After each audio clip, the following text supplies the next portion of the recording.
በግብርና ስራ ላይ የተሰማራው ታታሪ ገበሬ ሙራባሃ ቢፍን በመጠቀም ለእርሻው የሚያስፈልገው ግብአቶችን ሁሉ አግኝቷል። የሬስቶራንት ባለቤት የሆነችው ጠንካራ ሴት የደንበኞቿን ፍላጎት ለማሟላት የሚያግዛትን ግብአት በሙራባሃ ኦጌቲ አሟልታለች።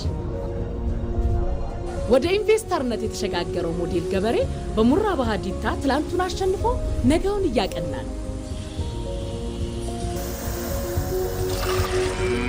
ብዙዎች በቡድን በመደራጀት ለማህበራትና ኢንተርፕራይዞች የተዘጋጀውን ከወለድ ነፃ ብድር ሙራባሃ ማይክሮ ፋይናንሲንግን በመጠቀም በጽናት ሰርተው ኑሯቸውን ለውጠዋል። እርሶም በደንበኞች ፍላጎት ላይ ተመስርቶ የቀረበውን የሲንቄ ኢሳን ከወለድ ነፃ የማይክሮ ፋይናንስ ብድር አገልግሎቶችን በመጠቀም ህልሞን ያድርጉ። ሲንቄ ባንክ፣ በአንድነት ወደ ስኬት። ጤና ይስጥልን ክቡራት ተመልካቾቻችን እንዴት ዋላችሁ? አሁን ደግሞ ከኢትዮጵያ ቴሌቪዥን ለሰዓቱ ያዝናቸውን የስፖርት መረጃዎች ወደ እናንተ እናደርሳለን። እሱ ባለው ተሾመ ነኝ። ሲንቄ ባንክ የስፖርት ዘገባችን የክብር አጋር ነው። ከልብ እናመሰግናለን። አብራችሁን ቆዩ። በ2026 ዋንዳ ዳይመንድ ሊግ 11ኛ መዳረሻ በሆነችው ከተማ ለንደን ጽጌ ድጉማ 3ኛ ደረጃን ይዛ አጠናቃለች። በሴቶች 800 ሜትር በብቸኝነት ከኢትዮጵያ የተሳተፈችው ጽጌ ድጉማ 1 ደቂቃ ከ56 ሴኮንድ ከ62 ማይክሮ ሴኮንድ በመግባት 3ኛ ደረጃን ይዛ አጠናቃለች። እንግሊዛዊቷ ኬሊ ሆድኪንሰን ውድድሩን በቀዳሚነት አጠናቃለች። 5 ኢትዮጵያውያን አትሌቶች በተሳተፉበት የሴቶች 3000 ሜትር ፋንታዬ በላይነህ 5ኛ ደረጃን ይዛ ስታጠናቅቅ አውስትራሊያዊቷ ጄሲካ ሃል አሸንፋለች። መዲና ኢሳ 8ኛ፣ ሀዊ አበራ 9ኛ፣ ማርታ አለማየሁ 10ኛ፣ ሂሩት መሸሻ 12ኛ ደረጃን ይዞ ያጠናቀቁ ሌሎች ኢትዮጵያውያን አትሌቶች ናቸው። በኢትዮጵያ ክለቦች ሻምፒዮና የምድብ የመጨረሻ ጨዋታዎች ዛሬ ረፋር ላይ መደረግ ጀምሯል። ግንቢ ከተማ ትግራይ ፖሊስ ዋልታን 2-0 አሸንፏል። ለግንቢ ከተማ የማሸነፊያ ግቦችን አቤል ሲሳይና ቅዱስ ሚካኤል ከመረብ አሳርፏል። በተመሳሳይ መቱ ከተማ ቅዱስ ቂርቆስን በአብዲ ዘሩና በኤርሚያስ ታደሰ 2 ግቦች ረቷል።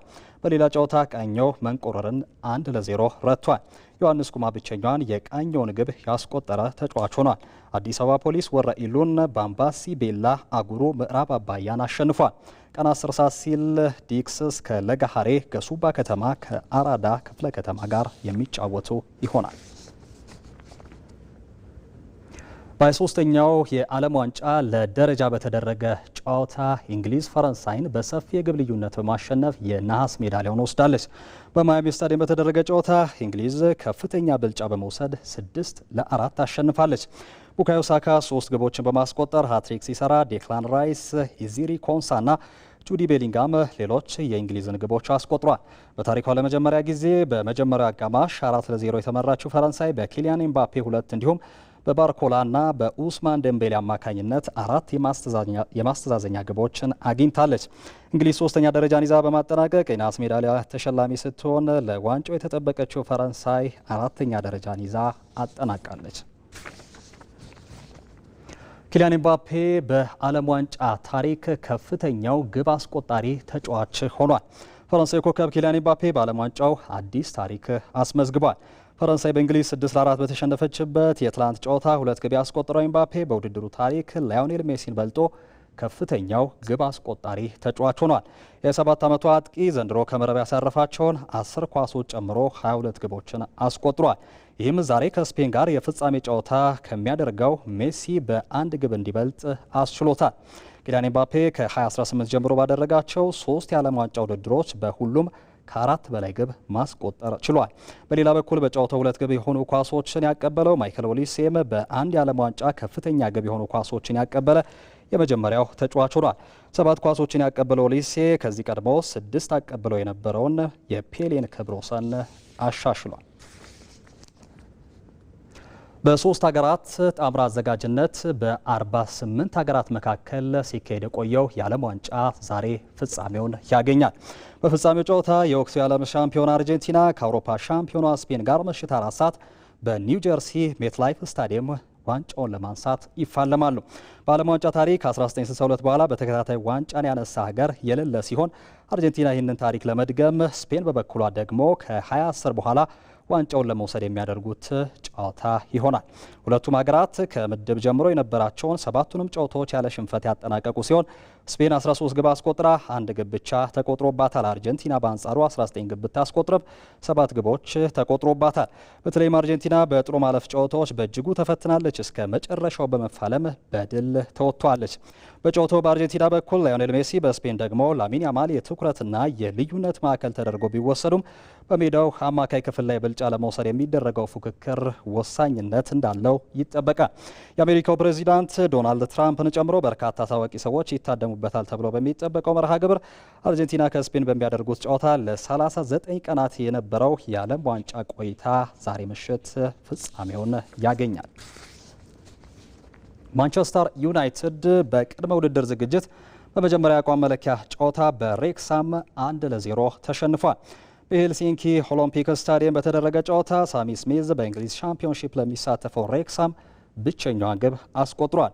በዩናይትድ በኩል አዲስ ፈራሚው አንድሬ ሳንቶስ የመጀመሪያ አጋማሹን ተጫውቶ ተስፋ ሰጪ እንቅስቃሴ አድርጓል። በጨዋታው ታዳጊዎችን ጨምሮ በስብስቡ ተካቶ ፊንላንድ ያቀናው ማንቸስተር ዩናይትድ ሁሉንም ተጫዋቾች አሳትፏል። ዩናይትድ ከ6 ቀናት በኋላ ወደ ኖርዌይ አቅንቶ ከሀገሪቱ ክለብ ሮዘንበርግ ጋር ሁለተኛ የአቋም መፈተሻ ጨዋታውን የሚያደርግ ይሆናል።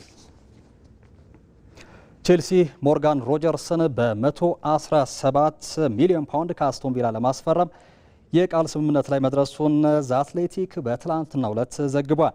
ይህ ዝውውር የ23 ዓመቱን ተጫዋች በሰማያዊዎቹ ታሪክ ውዱ ፈራሚ ያደርጓል።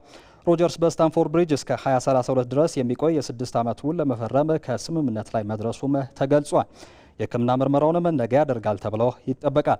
አርሰናል ሞርጋን ሮጀርስን በጥብቅ ይፈልግ የነበረ ቢሆንም ተጫዋቹ በቼልሲው አዲሱ አሰልጣኝ ሻቪ አሎንሶ ፕሮጀክት በመሳቡ ምክንያት ሰማያዊዎቹን ለመቀላቀል መርጧል። ባለፈው የውድድር ዘመን ለአስቶን ቪላ በ55 ጨዋታዎች 14 ግቦችን አስቆጥሮ 12 ለግብ የሚሆኑ ኳሶችን አመቻችቶ ያቀበለው ሮጀርስ ክለቡ የሻምፒዮንስ ሊግ ተሳትፎ እንዲያገኝና የአውሮፓ ሊግ ዋንጫን እንዲያነሳም ትልቅ አስተዋጽኦ አበርክቷል። በመጨረሻም ስሎቬናዊው ታዴይ ፖጋቻር የቱር ደ ፍራንስ ውድድር 14ኛውን ዙር በበላይነት አጠናቀቀ። የዩኤኢ ቲም ኤምሬትስ ኤክስአርጂ ተወዳዳሪው ፖጋቻር የቡድን አጋሩ ከሆነው ሜክሲካዊው ኢዛክ ዴልቶር በ38 ሰከንዶች ቀድሞ ገብቷል። ፈረንሳዊ ታዳጊ ፖል ሴክሳስ ውድድሩን በሶስተኝነት አጠናቋል። ድሉን ተከትሎ ታዴይ ፖጋቻር ከተቀናቃኙ ጆናስ ቬንጋጋርድ ጋር የነበረውን የሰዓት ልዩነት ይበልጥ ያሰፋው ሲሆን አጠቃላይ መሪነቱን ወደ 4 ደቂቃ ከ30 ሴኮንዶች አሳድጓል። ስሎቬናዊው ኮከብ 5ኛውን የቱር ደ ፍራንስ ዋንጫውን ለማንሳት እጅግ ተቃርቧል። ተመልካቾች ለሰዓቱ የያዝናቸው ስፖርታዊ መረጃዎች ይህንን ይመስሉ ነበር። መረጃዎችን ወደ እናንተ በማድረስ ቆይታ ያደረግኩት እሱ ባለው ተሾመ ነኝ። መልካም ቀን።